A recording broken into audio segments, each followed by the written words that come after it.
തൃശൂർ പൂരം കലക്കലുമായി ബന്ധപ്പെട്ടാണ്. കഴിഞ്ഞ ദിവസമാണ് ADGP MR Ajith Kumar report നൽകിയത് DGPക്ക്. അതിൽ അദ്ദേഹം തിരുവമ്പാടി ഇന്നുണ്ടാകും തിരുവമ്പാടി ദേവസ്ഥയെ കുറ്റപ്പെടുത്തിയിരുന്നു. അവിടുത്തെ കമ്മീഷണറായിരുന്ന പോലീസ് ഉദ്യോഗസ്ഥരെ ഇല്ല എന്ന് പറഞ്ഞിരുന്നു. പക്ഷേ മുഖ്യമന്ത്രിയുടെ പക്കലാണ് ആ റിപ്പോർട്ട്. നമുക്ക് പുറത്തു വരുന്ന മറ്റു വാർത്ത DGP ADGPയുമായി ബന്ധപ്പെട്ട ചില നിരീക്ഷണങ്ങളുണ്ട്.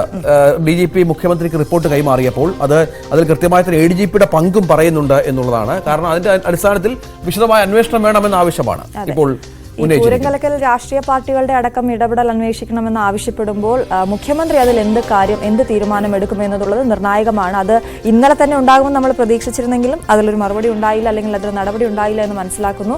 ഉന്നതതല അന്വേഷണം വേണമെന്ന ആവശ്യം CPI ശക്തമാക്കുന്നതിനാൽ സർക്കാർ വലിയ സമ്മർദ്ദത്തിലുമാണ്. സിനിമയിലും പൂരമാണ്, രാഷ്ട്രീയത്തിലും പൂരമാണ്, അല്ലേ? പൂരത്തോട് പൂരം. CPI അനുനയിപ്പിക്കാൻ പോലീസ് മേധാവിയുടെ നേതൃത്വത്തിലുള്ള അന്വേഷണ സംഘത്തെ മുഖ്യമന്ത്രി നിയോഗിക്കാനാണ് സാധ്യത.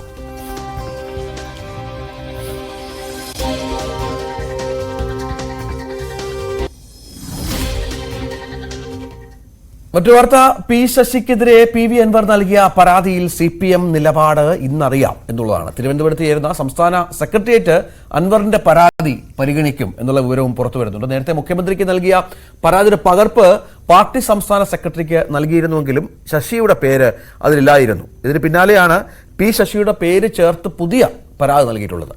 എന്നാൽ അൻവറിനെ മുഖ്യമന്ത്രി പിണറായി വിജയൻ തന്നെ തള്ളിയതോടെ പരാതിയിൽ പാർട്ടി എന്ത് സമീപനം സ്വീകരിക്കും എന്നത് നിർണായകമാണ്. പാർട്ടി സമ്മേളനം നടക്കുന്നതിനാൽ പരാതി പിന്നീട് പരിഗണിക്കാനായി മാറ്റിവെക്കാനുള്ള സാധ്യതയുമുണ്ട്. വിവാദ IPS ഉദ്യോഗസ്ഥൻ സുജിത് ദാസിനെതിരെ CBI അന്വേഷണം ആവശ്യപ്പെട്ടുള്ള ഹർജി ഹൈക്കോടതി ഇന്ന് പരിഗണിക്കും.